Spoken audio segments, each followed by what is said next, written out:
When my appendix bursts, my parents, my brother, and even my fiancé are all too busy celebrating my sister's birthday. I'm outside the operating room, frantically calling every family member I can think of to sign the consent form, but every call is either ignored or hung up on. After hanging up on me, my fiancé, Joel Graham, texts back. Sophie, stop being dramatic. It's Yvette's 18th birthday today. Whatever it is can wait until after the party. I quietly set my phone down and sign the consent form myself. It's the 99th time they've chosen Yvette Norton, my sister, over me. This time, I choose not to care. I'll stop letting their favoritism hurt me. Instead, I'll do everything they ask of me without complaint. They'll all think I finally learned to be obedient, and they'll never realize that I'm preparing to leave them for good. I stayed in the hospital for 3 days, and for those 3 days, my phone stayed silent. I didn't receive a single call from my family. I didn't call anyone either. I didn't scroll through their Instagram feeds like I used to, trying to keep up with every little update in their lives. Instead, I just quietly rested in my hospital bed and dragged my weak body around for checkups and payments. Even on the day I was discharged, I didn't tell a soul.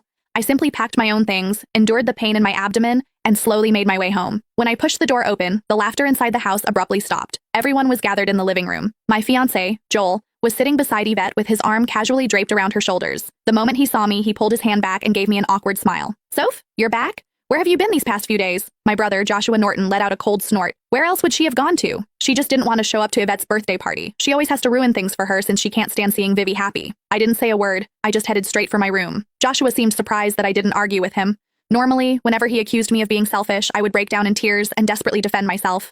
But this time, I'd kept quiet. My mom rushed over to me with a glass of juice. Sophia, we were so busy with Vivi's birthday the other day that we missed your calls. Don't be mad at us, okay? She placed a glass of mango juice in my hand. Although my heart had long since stopped expecting anything, it still ached faintly. I was allergic to mangoes, but Yvette loved them. There was always mango-flavored food and drinks in the house because of that.